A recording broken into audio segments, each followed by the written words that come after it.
Hi friends, ఈరోజు మనం Bambino sweet ఏ విధంగా ప్రిపేర్ చేసుకుందామో చూద్దాం. మొదటగా బ్యాంబినోని నెయ్యిలో బాగా రెడ్ కలర్ వచ్చే వరకు బాగా ఫ్రై చేసుకుందాం.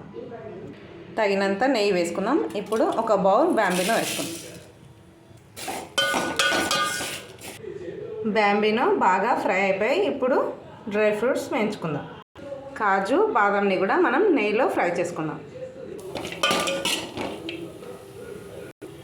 ఇవి కూడా మంచిగా కలర్ వచ్చాయి. ఇప్పుడు పాలు వేసుకుందాం తగినన్ని. పాలు బాగా మరిగినాక మనం బ్యాంబినో వేసుకుందాం. ఒక బౌల్ బ్యాంబినో తీసుకున్నాం కదా, మనం ఒక బౌల్ చక్కెర కూడా వేసుకోవాలి. పాలు మరిగిపోయాయి. ఇప్పుడు బ్యాంబినో వేసుకుందాం. బ్యాంబినో ఉడికినాక మనం చక్కెర వేసుకుందాం. బ్యాంబినో ఉడికిపోయింది. ఇప్పుడు చక్కెర వేసుకుందాం. వేడివేడిగా బ్యాంబినో స్వీట్ ప్రిపేర్ అయిపోయింది. నేను చేసిన విధానం కనుక నచ్చితే లైక్ చేయండి, షేర్ చేయండి, సబ్స్క్రైబ్ చేయండి. Thank you everyone.